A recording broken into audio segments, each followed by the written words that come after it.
उदयपुर में श्रीनाथ जी का मंदिर है।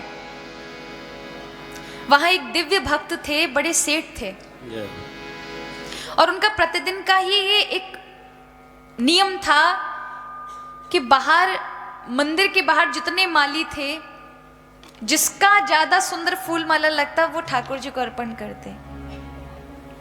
बहुत पुरानी बात है, 500, 600, 700 वर्ष पूर्व। तो नगर सेठ थे उस समय।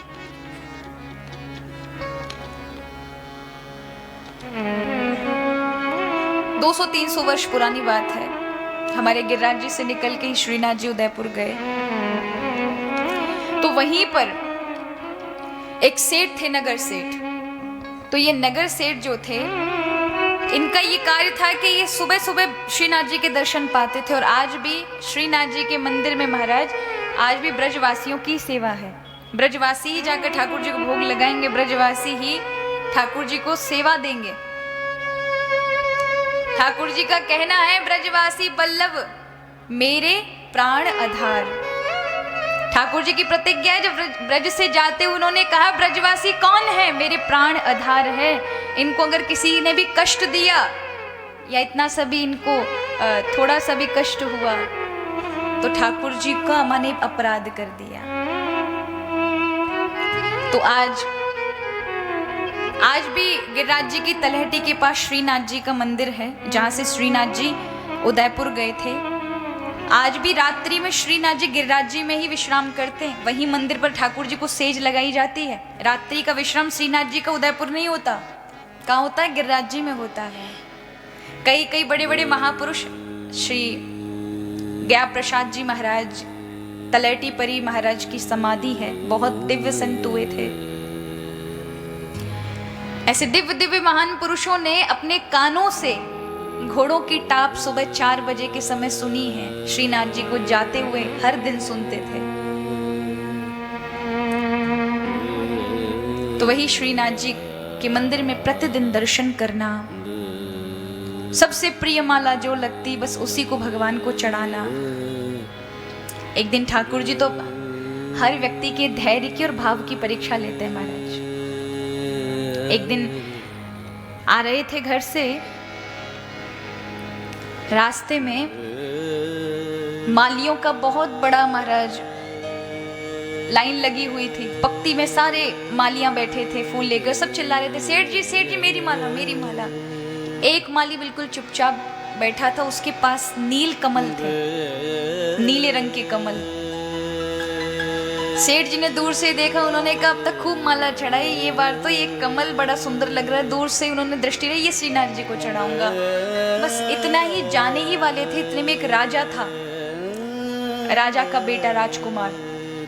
वो घोड़े से उतरा, उसने कहा ये कमल मुझे दो, कितने दाम है इसके? वो सेठ आकर के तुरंत उस युवराज का हाथ रोक लेता, भैया इस पर मेरी दृष्टि गई है और मैं दृष्टि में श्रीनाथ जी को अर्पण कर चुका हूँ, तुम किसी और दिन या किसी और से ले लो, ये पुष्प तो मेरे श्रीनाथ जी का है।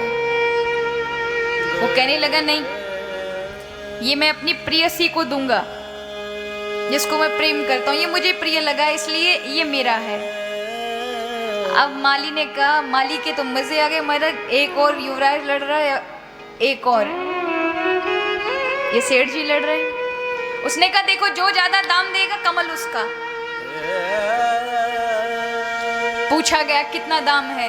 बोले भैया इसकी कीमत ज्यादा बड़ी, खरीदार बड़े बड़े हैं, इसलिए जो 100 रुपया देगा कमल उसका। और 100 रुपये मारे उस समय बहुत होते थे। राजकुमार ने कहा कि मैं 200 दूंगा। सेठ जी बोले 500 दूंगो महाराज जी, कमल मेरा। ठाकुर जी को बोला चढ़ा के ही मानूंगा, मानो भगवान ही युवराज बनकर आए हों। कहा कि मैं 1000 दूंगा। सेठ ने देखा बात की बात है, ठाकुर जी को अर्पण कर चुके हैं, संपत्ति मत देख, 2000 मिलेंगे तुझे, ये कमल मेरा। नहीं 2.5 दूंगा। सेठ जी 3 बोल देते, बात आ गई 50,000 पर। वो युवराज वहां से छोड़कर चला गया। इतने महंगे एक फूल के लिए मैं 50,000 करूंगा, तुम ही लो। अब बात की बात थी महाराज, कमल को लेकर आए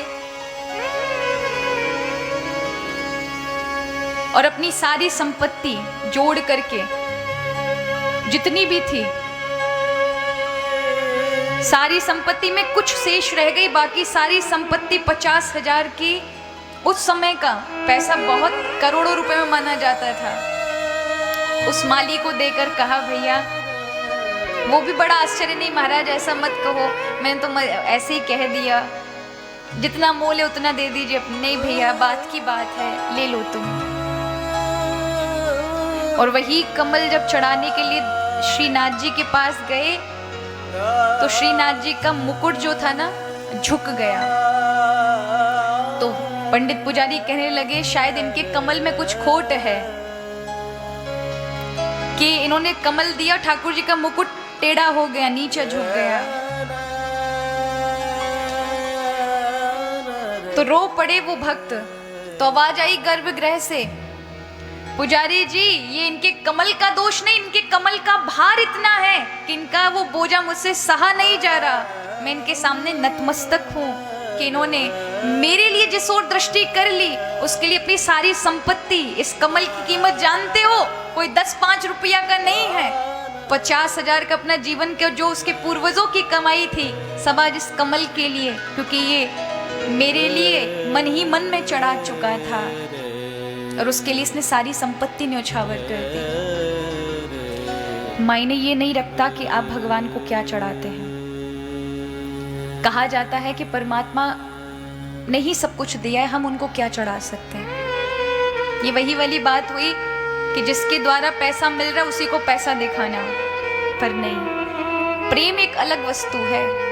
माना ये सारा संसार उसका है, हर एक वस्तु उसकी है, लेकिन आप अपने भावों में परिवर्तन करके अपने प्रेम का प्रदर्शन करें उसी वस्तु से। भगवान भूखे नहीं इन वस्तुओं के, जो हमको देने वाला वो कहां से, किस चीज का, पर भाव का भूखा है। उस वस्तु में जो भगवान ने आपको दी उसमें प्रेम होना चाहिए, तो प्रभु अर्पण करेंगे, ऐसे समझें। एक पिता है, उसके सामने एक छोटा बच्चा जाता है और वो कहता है पिताजी मुझे 10 रुपए चाहिए। पिता कहता तू क्या करेगा 10 रुपए का? बोले नहीं चाहिए चाहिए मुझे, अभी चाहिए।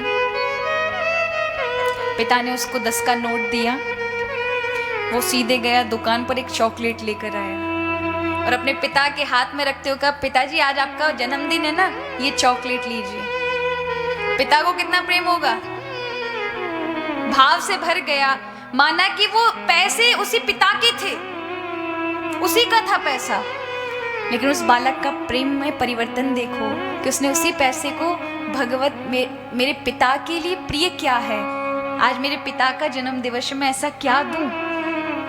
तो ये सब प्रभु का है, आपका प्रेम होना चाहिए, वही प्रेम ठाकुर जी लेते हैं। ये सुख संपत्ति आदि अगर आप कुछ धन आदि करेंगे खर्च, प्रभु रीजे ना रीजे, लेकिन अगर उसमें प्रेम का दर्शन हुआ, आपके भावों का दर्शन हुआ, तो ठाकुर जी भागकर ग्रहण करते हैं। आज गा भी रहे थे ना वो भजन, कन्हैया भाव रो भूको सावरो प्रेम रो भूको, तो किसके भूखे हैं? भाव के। आपके भाव देखा करते हैं प्रभु। जो कुछ नहीं मांगता भगवान अपने आप को दे देते हैं।